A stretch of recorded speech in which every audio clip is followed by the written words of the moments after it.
dan telah dijadikan indah bagi manusia rasa cinta dan keinginannya atau gairahnya terhadap istri-istrinya dan terhadap anak-anak dan terhadap perhiasan-perhiasan baik dari emas maupun perak dan terhadap tunggangan-tunggangan yang baik dan juga hewan-hewan ternak serta berbagai macam perkebunan.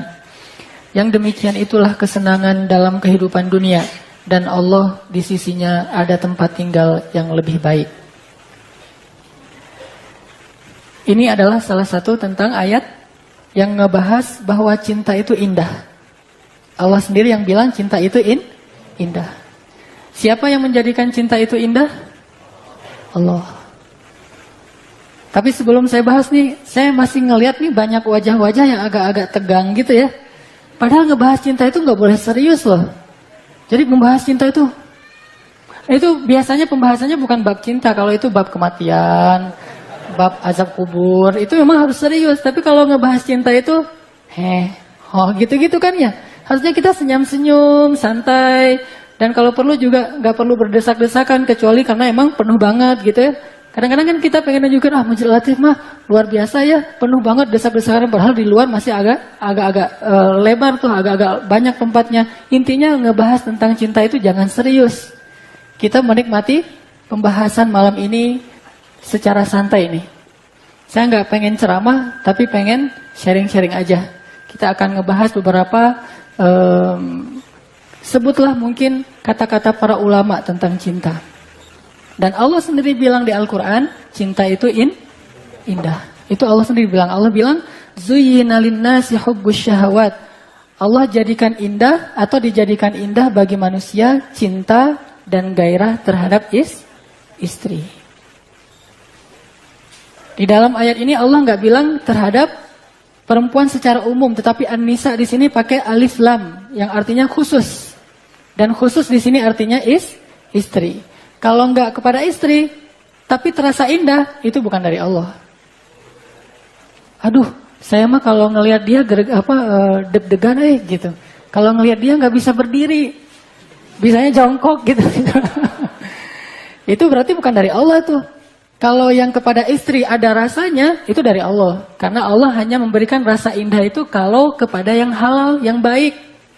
Walakinnallaha habbaba ilaikumul imana wa zayyanahu fi qulubikum. Allah menjadikan iman itu terasa indah dan menjadikan kalian cinta kepada keimanan. Jadi orang yang beriman itu ngerasain berbunga-bunganya. Kepada siapa? Kepada pasangan. Teman-teman sekalian, saya pengen bacain beberapa kalimat dari orang bijak. Nih, kata para ulama tentang cinta ya. Jatuh cinta itu adalah luapan perasaan paling indah di dunia setelah iman kepada Allah. Jatuh cinta itu luapan perasaan paling indah di dunia setelah beriman kepada Allah. Jadi nggak ada lagi perasaan yang lebih indah setelah beriman kepada Allah daripada perasaan jatuh cinta. Terutama cinta kepada pasangan, itu indah banget. Kemudian kata para ulama, kalau orang lagi jatuh cinta, dunia di mata dia semuanya terasa mempesona. Jadi orang jatuh cinta itu ngelihat dunia itu indah banget tuh. Sebaliknya orang putus cinta ngelihat dunia itu kayak neraka. Jadi kalau kita pengen menikmati hidup setiap hari terasa indah, apa yang kita lihat itu adalah kenikmatan, kebahagiaan, maka sering-seringlah jatuh cinta. Jadi kalau setiap hari kita jatuh cinta, setiap hari kita bergairah. Hidup kita itu kayaknya dunia ini paling cuma milik kita berdua kan gitu kan. Bahasa puisi dulu ya. Dunia milik kita berdua. Itu kata ulama. Kalau orang lagi jatuh cinta, dunia itu di mata dia jadi sangat indah dan mempesona. Dia jadi orang yang paling bahagia, percaya diri, dan lupa dengan semua sakit yang pernah dia alami dalam hidup. Ya orang kalau lagi jatuh cinta itu nggak kerasa sakit. Gunung kan kudaki. Berarti orang yang sering naik gunung tuh lagi jatuh cinta tuh. Kan gunung kan kudaki, lautan kan kuseberang. Jadi yang sering-sering ke laut itu lagi jatuh cinta. Pelariannya ke laut, ke gunung, dan gak terasa capek, soalnya lagi jatuh cinta. Racun kan kuteguki misalnya kan ya, itu artinya jatuh cinta, nggak terasa sakitnya, duri segala macam. Orang kan kalau lagi jatuh cinta itu nggak ada istilah sakit, semuanya juga dia lakoni, dia jalanin karena dia lagi berbunga-bunga, lagi bergairah banget, lagi jatuh cinta. Bayangin semangat kayak gitu tuh kita dapetin setiap hari kalau kita jatuh cinta setiap hari kepada pasangan kita. Jadi orang udah nikah itu setiap hari itu ngerasain semangat ABG yang lagi jatuh cinta itu kan enak banget tuh. Oh, itu luar biasa. Setiap hari ini hari apa? Misalnya kemarin hari Senin, saya lagi jatuh cinta tuh hari Senin kemarin. Selasa jatuh cinta lagi, Rabu jatuh cinta lagi. Jadi setiap hari itu adalah hari-hari yang indah karena selalu jatuh cinta. Senyum-senyum sendiri, sial-siul, kemana-mana bersiul gitu kan. Yang lagi jatuh cinta terbayang-bayang, mikirin terus. Oh, pokoknya bahagia banget deh. Orang kalau lagi jatuh cinta. Nih ada lagi kata-kata dari ulama. Alangkah beruntungnya laki-laki yang pulang kerja dalam keadaan lelah dan letih, lalu di pintu rumahnya ia menyaksikan senyum istri yang udah berdandan menanti kedatangannya. Itu indah banget tuh. Pulang capek, apalagi kalau kerjanya itu kerja fisik kayak seorang tukang misalnya, atau aparat lah kayak Pak Alri gitu ya. Habis ngelatih pasukannya misalnya di Cipatat capek-capek banget, pulang macet lagi tuh di Padalarang. Pulang-pulang disambut dengan senyum istri yang luar biasa, udah dandan banget buat kita, udah wangi, disambut di pintu itu kan hilang semua capeknya tuh. Kalau kita lagi jatuh cinta, sama kayak kita malam mingguan nih, ketemu dengan dalam tanda petik itu pacar kita gitu. Ketemu dengan pacar, ngelihat pacar itu kan hilang semua perjalanan kita yang lelah, macet. Mungkin pacarnya di luar kota, kita naik kereta itu sambil gantungan. Sekarang tapi udah nggak ada ya. Kalau dulu mah gantung misalnya di kereta, itu mah dilaluin aja. Pas ketemu dengan pacarnya, semua masalah itu selesai. Kenapa? Karena dia jatuh cinta. Jadi alangkah indahnya seorang laki-laki yang pulang dalam keadaan capek, lelah, sedih, banyak masalah di kantor. Tapi ketika sampai di rumah dia disambut oleh seorang bidadari yang cantik menurut dia. Kok ada kata-kata menurut dia ya? Cantik lah pokoknya ya. Cantik, tersenyum, dan udah dandan menyambut kedatangan suami tercinta. Itu indah banget. Terus apa lagi kata para ulama? Banyak lagu, puisi, buku, film, filsafat, dan bahasa yang dibuat untuk menjelaskan makna cinta. Ini saking pentingnya cinta dalam kehidupan manusia tuh. Coba lihat, perhatiin lagu-lagu kita kan hampir semuanya ngomongin masalah cinta. Bahkan nasyid juga ujung-ujungnya ngomongin masalah cinta. Yang dulunya nasyid tuh masih ngomongin nasihat-nasihat, tapi lama-kelamaan jadi ngomongin cinta. Ceramah juga gitu. Ceramah awalnya ngomong tentang rijal, jihad, cinta sekarang terjadi. Saking pentingnya cinta. Karena animonya tuh tinggi banget soal cinta mah. Artinya semuanya pengen ngomongin cinta. Sampai ada nasyid tuh saya dengerin di MQ itu Aisyah telah pergi meninggalkanku. Jadi kesannya itu soleh gitu ya. Kesannya itu lagu syair-syair nasyid karena ada kata-kata Aisyah. Tapi sebetulnya ditinggalin tuh. Aisyah telah pergi meninggalkanku. Mungkin suatu hari nanti dia akan kembali untukku. Kan gitu ya. Jadi cinta banget gitu. Jadi intinya itu juga sih sebetulnya. Cuma bahasanya kalau yang tadi namanya mungkin siapalah namanya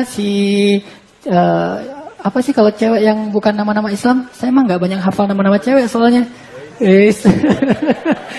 Kalau yang Islam kan Fatimah, Aisyah, gitu-gitu dah ya. Jadi karena ada kata Aisyah kesannya nasyid. Padahal isinya sama aja. Dia udah perginya kemana? Ke Kairo, lagi belajar di Al-Azhar. Nanti dia bakalan balik lagi untukku gitu. Jadi intinya banyak lagu dicipta karena cinta. Banyak puisi dibuat karena cinta. Bahkan dulu ketika saya masih SMA itu saya suka banget nulis puisi. Dan rata-rata puisinya itu tentang cinta. Walaupun saya bukan karena lagi jatuh cinta. Mendeskripsikan tentang cinta. Tapi tahukah kita apa itu cinta? Setelah orang mikir apa itu cinta, setelah orang buat sastra tentang cinta, setelah orang buat film tentang cinta, setelah orang buat nyanyian tentang cinta, kesimpulannya apa kata para ulama? Cinta itu adalah syu'ur la yusuf. Cinta itu adalah perasaan yang gak bisa didefinisikan. Cinta itu perasaan yang gak bisa didefinisikan. Jadi jangan tanya what is love. Gak ada jawaban yang paling tepat. Karena dia sesuatu yang nggak bisa disebut, tapi bisa dirasain. Syu'ur la yusuf. Cinta itu perasaan yang nggak bisa didefinisikan. Kita agak coba ilmiah dikit nih. Setelah tadi ngomongin masalah sensasi cinta, ternyata saya coba baca-baca, cinta itu bahaya buat kesehatan. Kalau belum sah. Ini studinya ilmiah loh ya, bukan saya dapetinnya juga dari internet, ntar cari sendiri deh. Ternyata jatuh cinta itu bahaya buat kesehatan kalau belum sah. Pertama, menurunkan tingkat konsentrasi.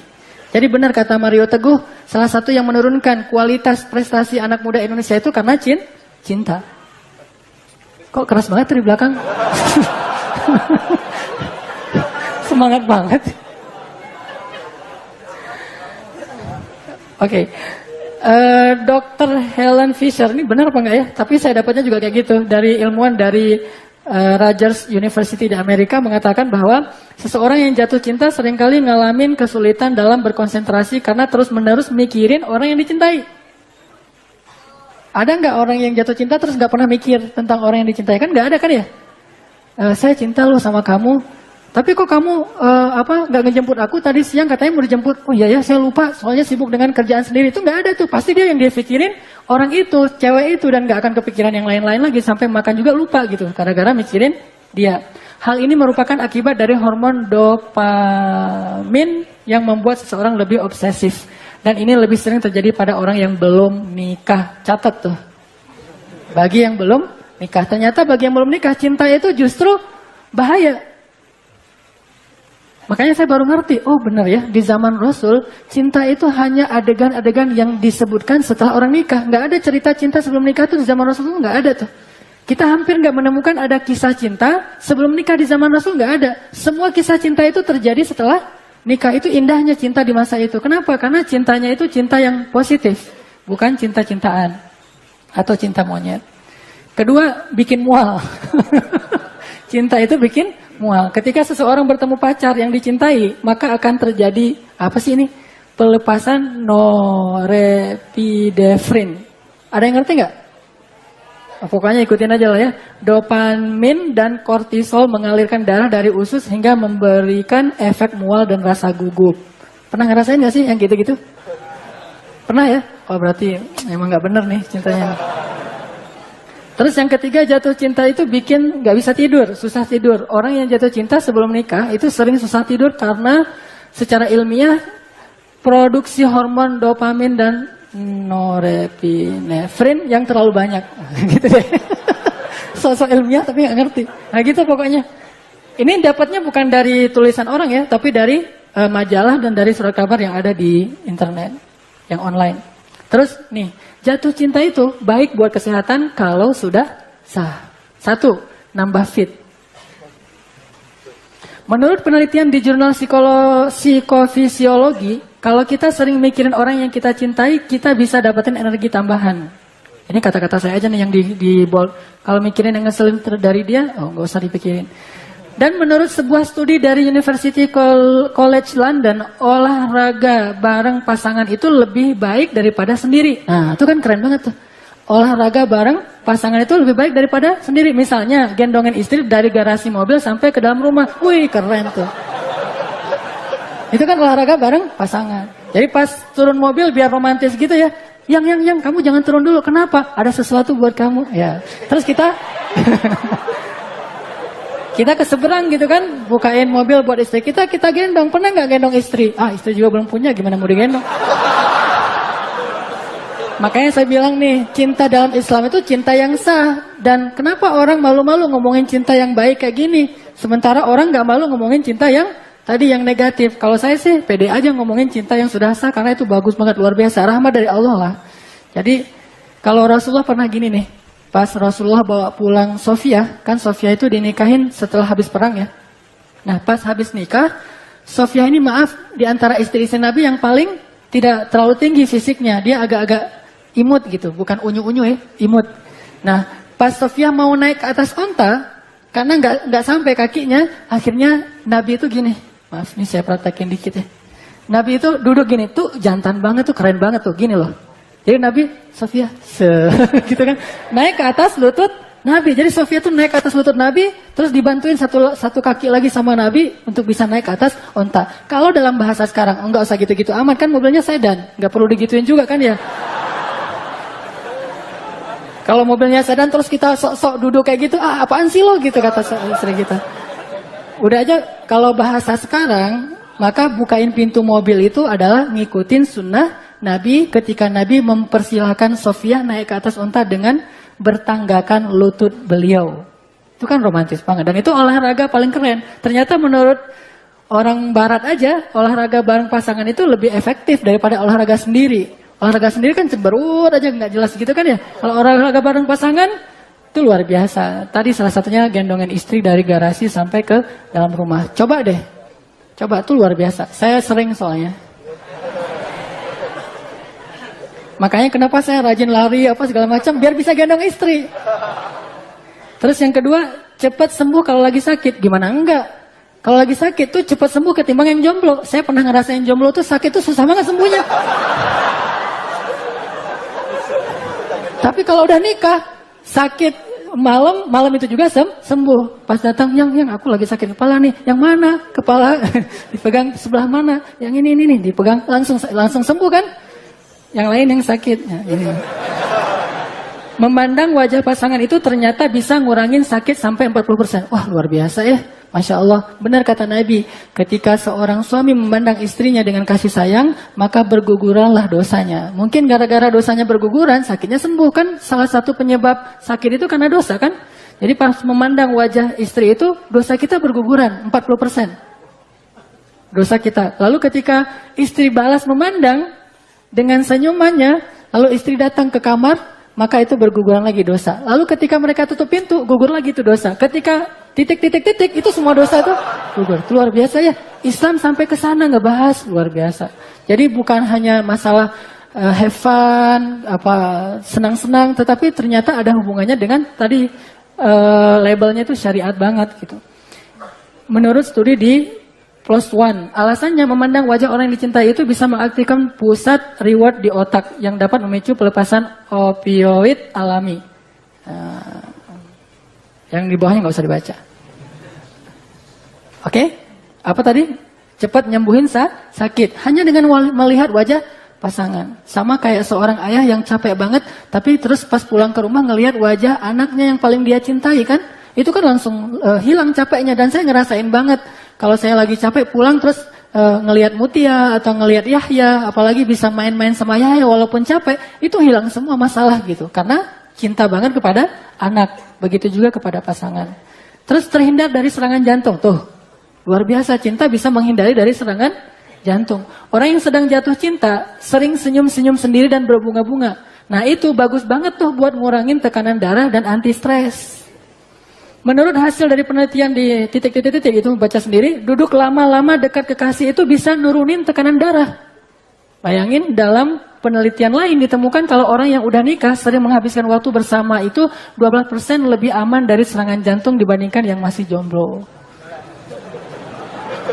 Orang yang udah nikah 12% lebih aman dari yang masih jomblo dari serangan jantung. Tapi dengan syarat, kalau nikah terus sering di luar rumah, ya nggak berkurang juga resikonya. Tapi kalau nikah seneng bareng, kayak misalnya, saya tuh suka kalau ngajar itu disamain jadwal ngajar saya dengan jadwal ngajar istri. Biar berangkatnya bareng, terus di mobil canda-candaan, apalah segala macam. Nah itu bisa nurunin 12% resiko serangan jantung.